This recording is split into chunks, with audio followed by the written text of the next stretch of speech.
Hello, my name is Fernando Dominguez, and this is my project. Um, so I guess what we'll go ahead and do is we'll start with the main menu, the first form that should come up. Okay, I'm gonna go ahead and first what I want to do is show the title screen itself, the working main screen. All right, the main menu, I should say.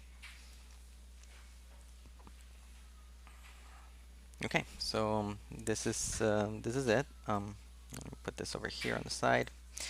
Okay, so and basically the way I start my program would be, in an introductory sense. Basically, the main menu gives five options. Basically, view customer records, view department records, view employee records, view policy records, and view vehicle records. As far as the title that I gave it, I went ahead and gave it the insurance company main menu. All right. I also named it like that in the code as well. All right. The main menu actually. Okay. So as far as that goes, let's go ahead and check out the functionality. First thing is, can it navigate to all the other pages? Let's see. Let's go to customer records, and it goes to customer records. Let's go back to the main menu, department records. And as you can see, I'm using radio buttons here in order to, I just thought it would make it a little easier to, as far as choosing which screen to go to. Then there's employee records, menu, view policy records, and view vehicle records. Okay, so so it seems like it goes to all the forms, and can it exit out? So we go to exit, and the program ends upon exit. So basically what I want to do now is I want to go over the code for the main menu. Okay, so basically here, and not much usage as far as the database itself is concerned. I just added the code here in case I need to add anything in the future.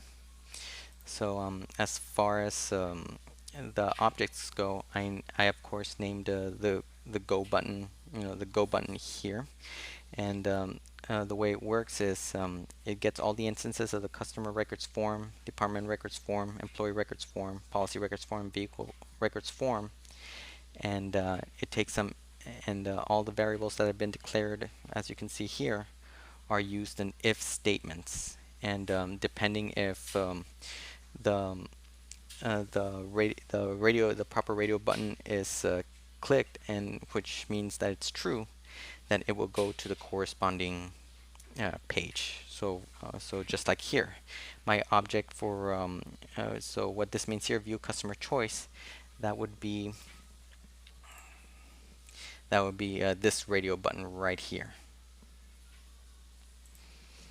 So basically, once that's true, and if it's clicked, and once the go button is pushed, it goes to that page. All right. So as far as how I did the exit button, it was not too much work. I just made an exit button here. I went ahead and put it as a method. I double clicked it, in other words, and then I put environment.exit1, which means it would end all the program. All right. So basically, like I said, all the radio buttons have the proper variable so that I can go to the corresponding form, as you can see. All right. So yeah, and then here you can see the main menu form, which is the title that I gave this form actually. All right. Okay. So what we'll do now is, let me see, what else can we see here? So that's how I name all my radio buttons. Customer records view. Dot show dialog box. I basically added the title, department records, and then put view. That way it's easier to remember that it's going to that page. We're going to see that page. Okay, so this is basically the main menu. Okay, so we're going to go ahead and run the form again, and then we're going to go ahead and search for a record. And also, I went ahead and added the search record to all of my pages. All right. So, for example, let's go to customer records.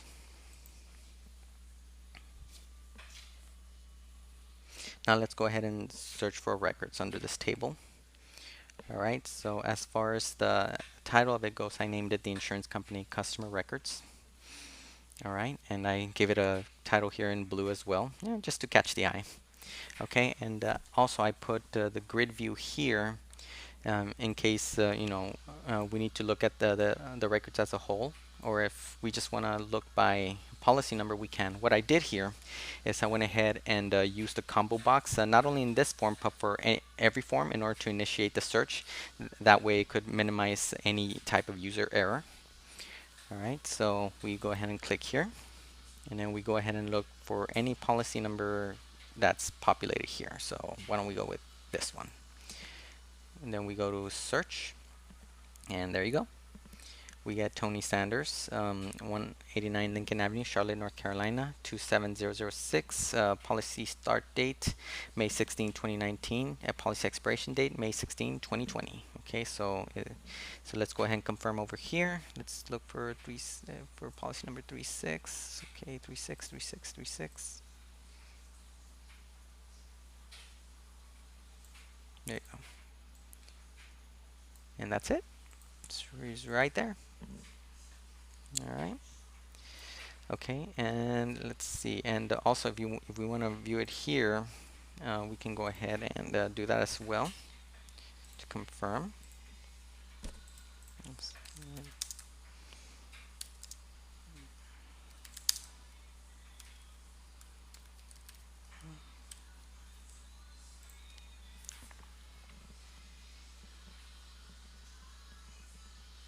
Let's see, where is he?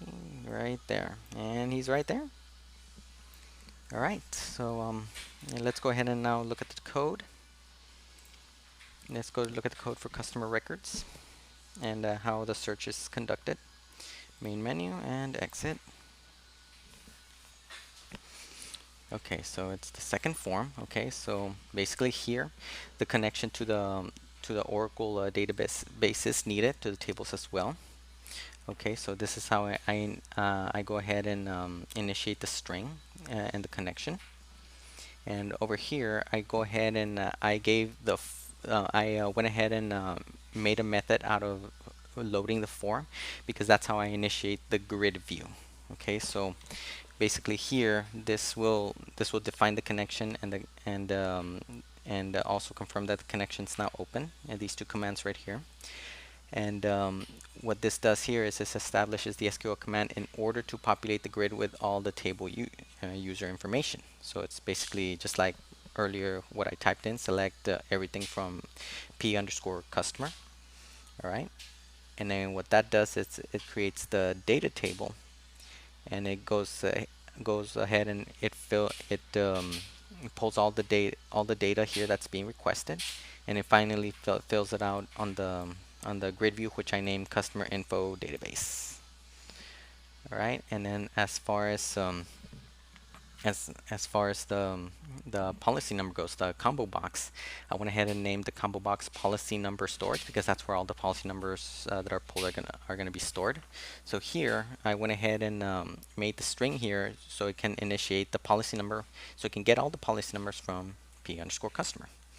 Okay, so what that does here is I made a reader right here. I went ahead and got the data reader initiated here, gave it the proper variable. All right, so it could be understandable. And what this does here is now it's going to pull all the policy numbers and put it into the policy numbers storage. And that way it allows the user to select whatever policy number is available. Okay, so the search button here, this is what's going to initiate the whole search. Okay, basically it's going to be the method that is going to choose the proper record depending on the policy number chosen on the policy number storage combo box. All right. So basically, what I did was I went ahead and got the query, and then I went ahead and made the proper selections. Basically, everything from from the p underscore customer table. All right. So what I did was I select the policy number, customer first name, customer last name, address, city, state, zip, the start date of the policy, the end date of the policy, and also I indicated depending on which policy number was chosen from the combo box. So that string is gonna go ahead and play into this part right here.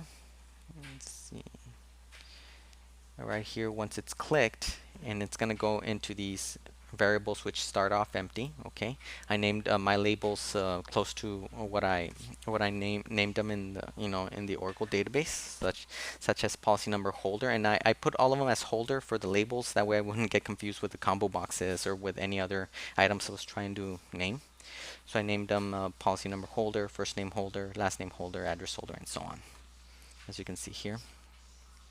And on here, what happens is once all the information is pulled, depending on the policy number, it puts every corresponding piece of data on the string, which is, in other words, each column that it is derived from.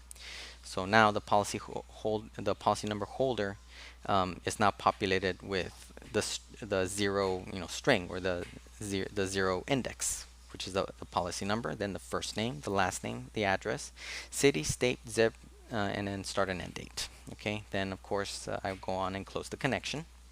All right, and if for any reason there's any type of error, I went ahead and I included the try catch functions. All right, and normally what I did, and this is on all my on my project, if there was any user data that needs to be inputted, such as like in the combo boxes or in any text boxes, I included this message due to the fact that there's some type of chance that the user might make a mistake versus where the form just loads. All right, so and of course I do have the main menu here, the main menu button function here, which basically it makes the instance of the main menu form here in the variable, and I put it here so that it goes back to the main menu once it's clicked. And then of course I put this here, this dot hide, so that form hides, it closes, and it only shows the menu bar, the main menu. Okay, so let's see, why don't we go ahead and go to the next let's go ahead and go to the next form. Okay, let's see, the next form we're going to be looking at is the department records. This is where we're going to go ahead and edit, make the edits here. Okay, so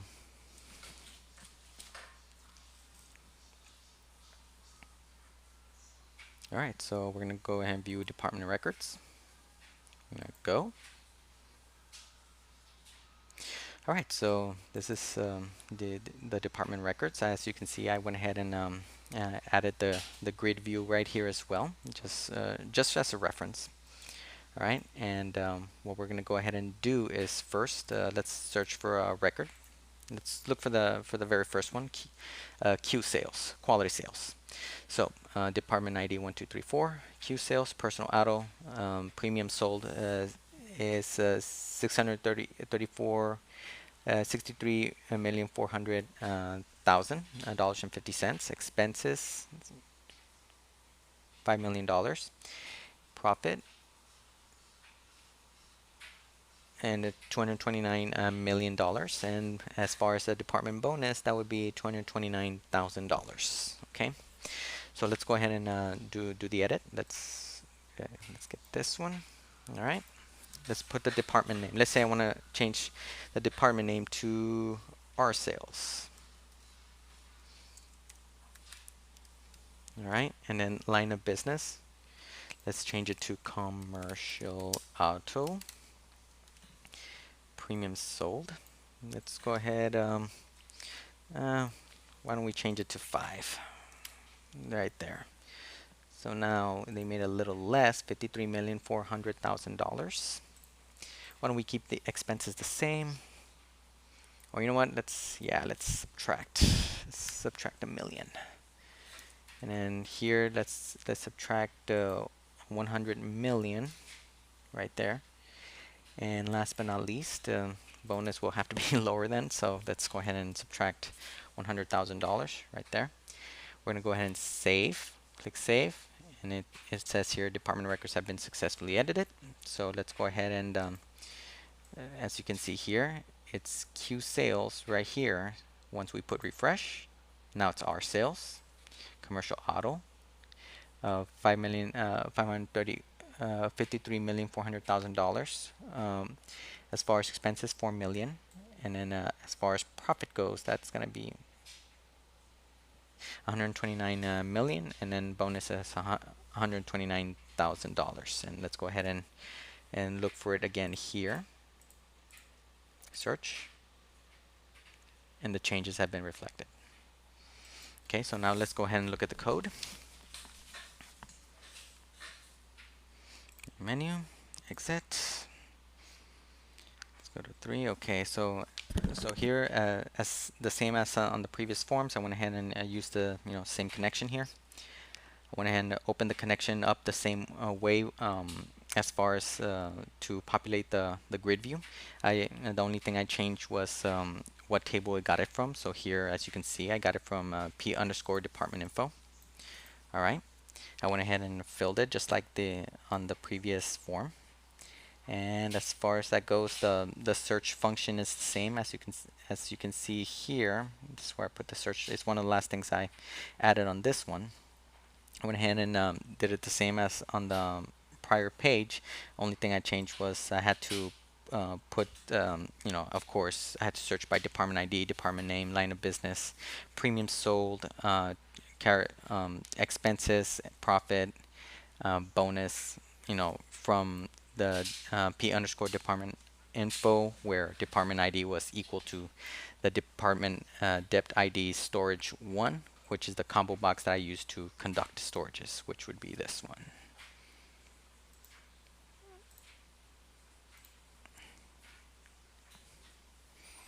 Right here. Alright, so going back to the code. So, but here though, what I had to do is I had to make sure to change all the any numbers to characters, since they needed to be displayed out in with the labels. So any numbers, I went ahead and changed them to character, and I went ahead and added FML. That way it can have the $ and the proper spacing. All right. So that's what I did for anything that had a number. Okay, so let's go ahead and go to the edit portion. Okay. So here, or actually just to finish up here on the loading part where department records form, where it loads, I went ahead and had the department IDs populate from the database where per the string right here, per the string query, where I put select department ID from P_department info, and this is where they load up right here. All right. So let's go ahead and go to the save button. This is the method that basically does the updating. All right. So what I went ahead and did was I went ahead and put the string query command as update P_department info.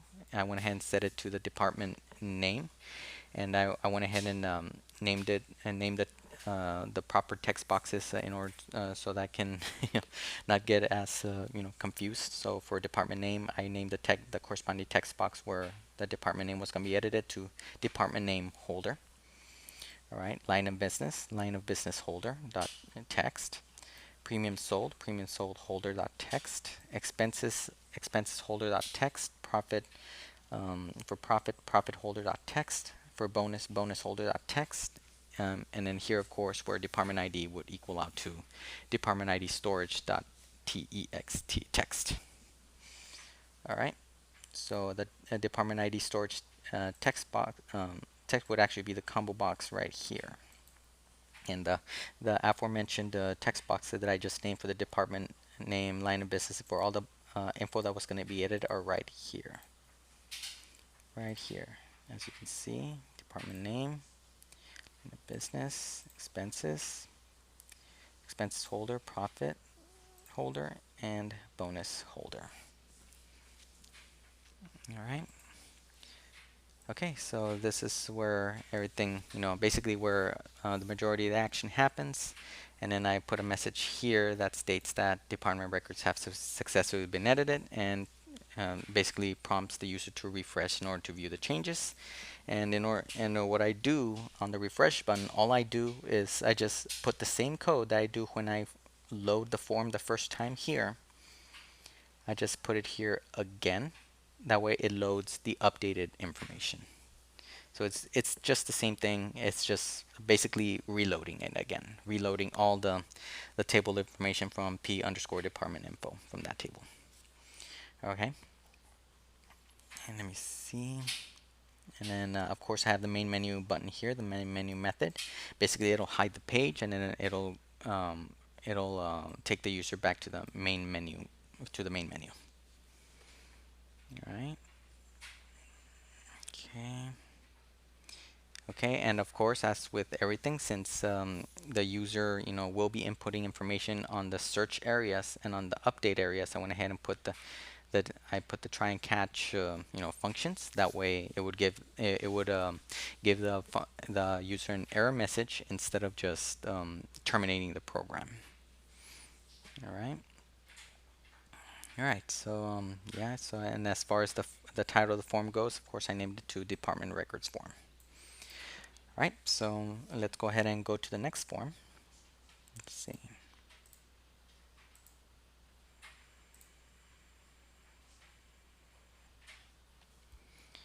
Okay, on this one, view employee records. That one, it's going to be the same. It's the same concept as the very first form, view customer forms. All it is it has the grid view also. It has the proper combo box to look at the policy number that person sold,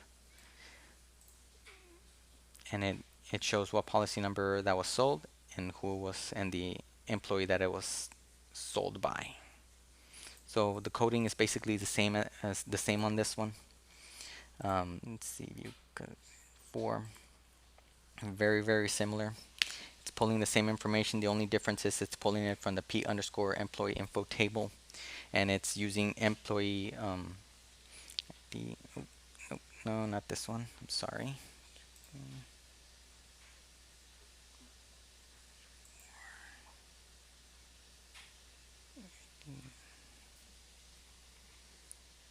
Oh, there it is.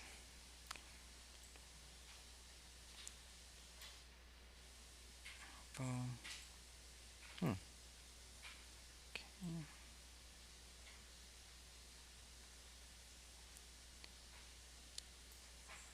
Okay, there you go. Okay, here, let me go back. Here, I just got a little confused, but let's come back here. Employee records. There you go, employee ID. Yeah, I was in the wrong page. Okay, so employee ID. So basically, that it does the same thing. You look for an employee ID, and um, it gets the recent policy sold right here. Okay, so you search by employee ID. It pulls out all their information. So let's look at 11ST. 11ST is right there.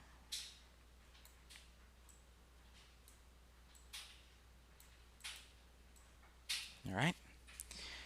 All right. So, and of course, it has the main menu right here, and it has the search button right there, which allows it to go back there, back to the main menu.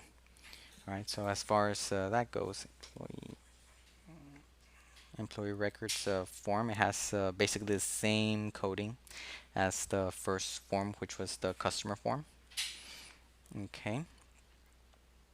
Employees, select employee ID by first name, last name, position, policy number, commission due date, which is commission due date.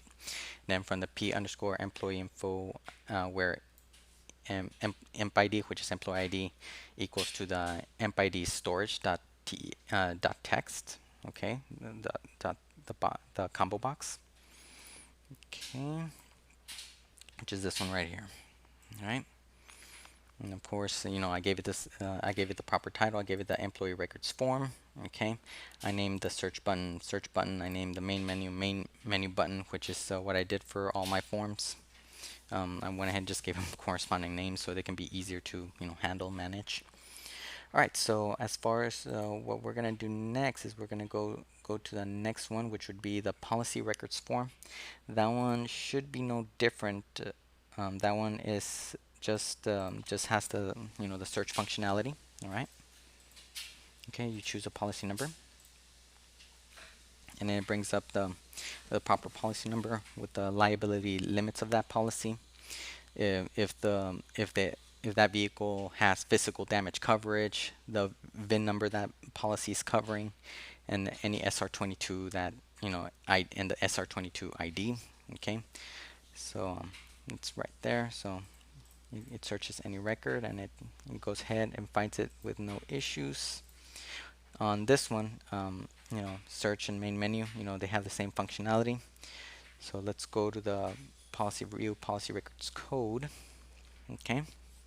On this one, almost the same thing. The only difference is, of course, as in the previous forms, I went ahead and I searched on the P underscore policy info, table. All right. That's how I populate the grid view, just like in the other forms. I also populate the combo box with the, or in this case, the policy number storage combo box with the policy number itself. Okay. I go ahead and open and close the connections the same way. This is the policy records load. This is basically how it's going to load initially. As far as the search button goes, it's basically the same thing. I still include the try and catch, the try and catch functions. All right, in case the user, there's any user error for any reason whatsoever. On this one, almost the same thing, but on the liability limits, I went ahead and of course I had to convert it to characters, which I go about in adding the $ and the amount of digits each, that it should be only. Normally, insurance policies go up to only like the tens of thousands, 20, 30, 40, 50, 60. It's rare when they go, with single liability limits to like in the hundred thousands. All right. So everything else is pretty much the same here. All right, I go ahead and pull it from P underscore policy info, depending on the policy number that is populated by or that's chosen from the policy number storage combo box. Okay, and the same thing here. I have the main menu code here. It'll hide the form while it goes back to the main menu if it's initiated. All right, so that would be that form right there. Okay. So let's go ahead and go to the last form. Okay, that one is going to be view vehicle records form. On this one, not only are we going to be able to search vehicle records, but we're gonna be able to add vehicle records. So let's go ahead and do a search. Let's confirm that the search is functional. Okay. So on this one, since there were some values that were not filled in, I went ahead and took care of that on the code, which I'll explain in a little bit. For now, why don't we go ahead and add a vehicle? So right now, these are the vehicles on the grid view. Okay, these are the vehicles that are on the policy. Okay, there you go. And the title I gave this form was the insurance company vehicle records form. All right, and why don't we go ahead and add let's add a record. Okay, so let's oh, you know what, for comparison's sake, why don't we view that first through here. Select from P underscore V info. All right, and there you go.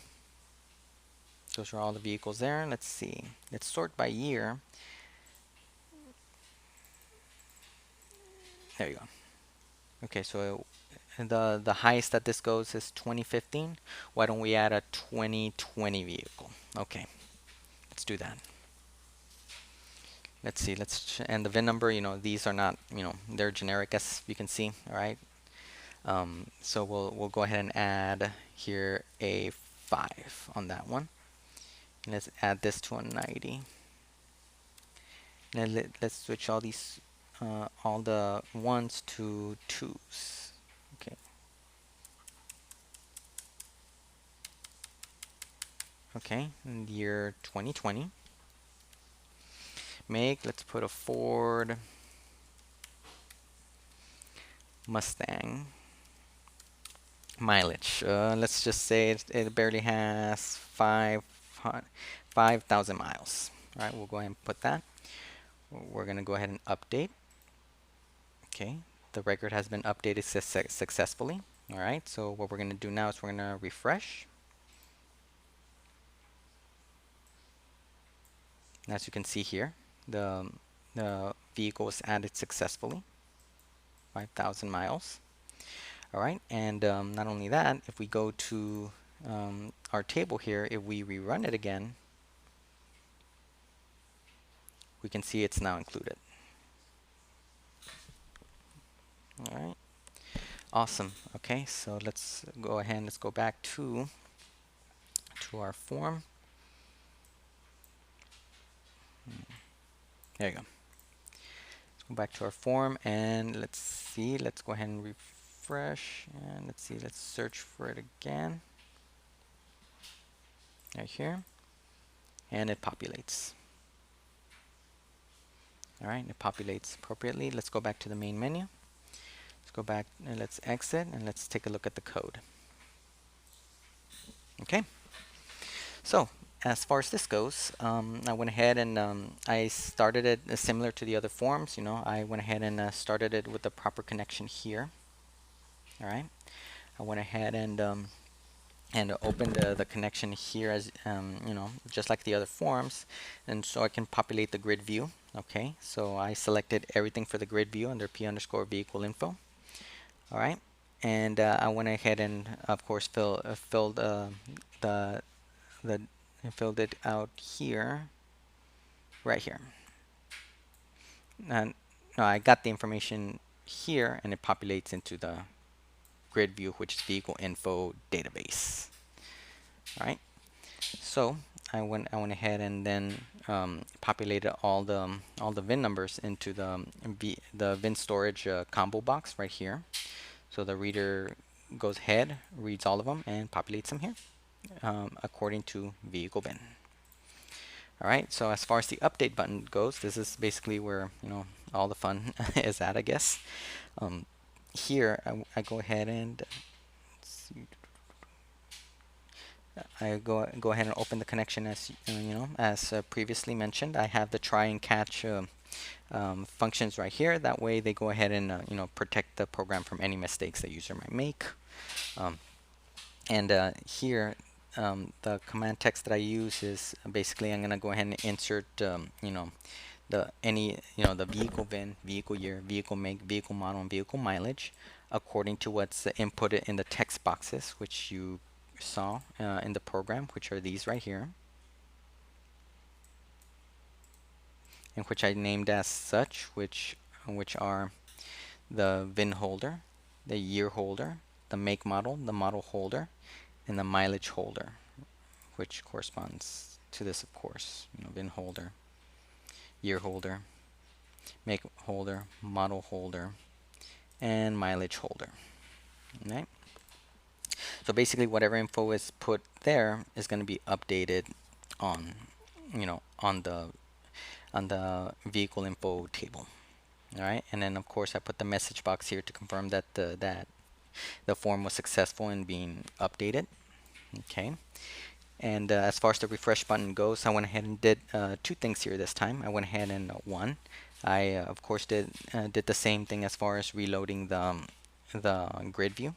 The same exact thing as I did when the vehicle records form loads. All right. And I went ahead and cleared the VIN storage combo box, and then I go ahead and rerun it. That way it can have the updated VIN number. Since there's going to be a new VIN number added, we need to refresh that. That way it becomes available to make the search. Okay, so of course, I go ahead and then pull all the VIN numbers here, just like I did when I was loading, just like we did when the form was loaded. Okay, of course the connection has to close, just like it opens. All right, I have the main menu button here in order to navigate back to the main menu screen, the method here. And then I have the search button method here, which allows for, the records to be searched by VIN number, as you can see. Okay, so I search by vehicle VIN, vehicle year, vehicle make, vehicle model, and of course I had to convert the mileage to characters, and since there was no mileage in some of them, I had to go ahead and put the NVO characters item there. That way, in case it came back with no values, it would populate as 0. Okay, so I will pull that from the vehicle info database according to the vehicle VIN chosen from the VIN storage combo box. Alright, so of course I initiate all my values here as blank, such the VIN holder 1, year holder 1, make holder 1, model holder 1, and mileage holder 1. So these I put a 1 at the end, those in order for me to tell them apart from the text boxes here where they're editable, and from the labels here. So the ones, the VIN number holder 1 is here, as you can see. Year, make, model, mileage. Mileage holder 1. Here it's, well, there you go. Mileage holder 1. Okay, and then once the reader does its job here, it populates all the results according to the VIN number that was searched, and it populates them in in the appropriate columns, in the appropriate string. Okay, and of course, if the user does make an error for any reason whatsoever, the try and catch method here will prevent the program from crashing. Okay. So as far as that goes, that's basically how my program worked. All right, so one more time, one last view, I guess. Okay, vehicle records. So customer records. So we look up a policy number, get that person, and everything seems good to go. Any policy number will pull up any record. View department records.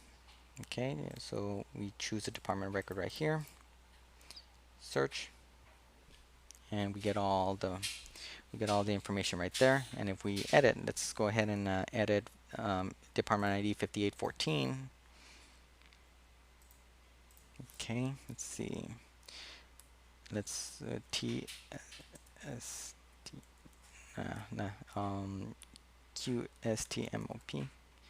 line of business, customer care, premiums sold.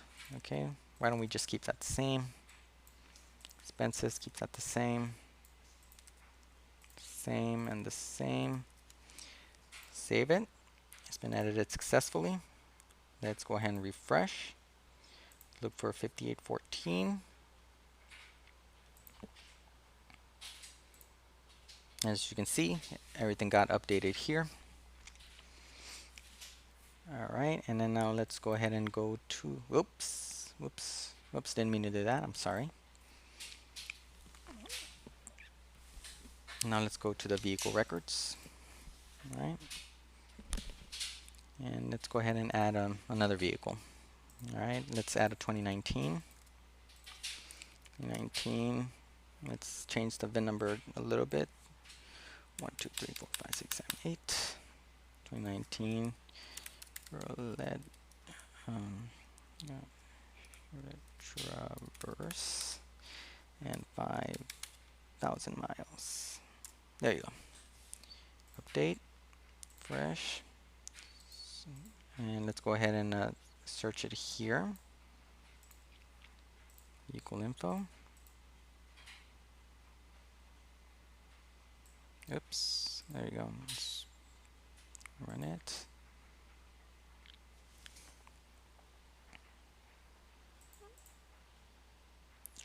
Traverse, there you go. It's right there. Alright, let's go back to main menu. Oh, and when I just remembered, we didn't search for a department record, so we made this change right here, 5814. Let's view that as well. select.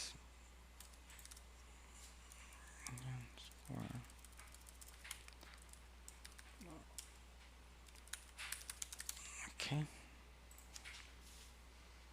there you go. D14 Q's. There you go. Okay, it got updated accordingly. All right. All right. So let's so just as far as that goes, that would be my code. That would be my program. All right. So as far as things that I went through here. Let's see. It was overall it was a great experience. All right.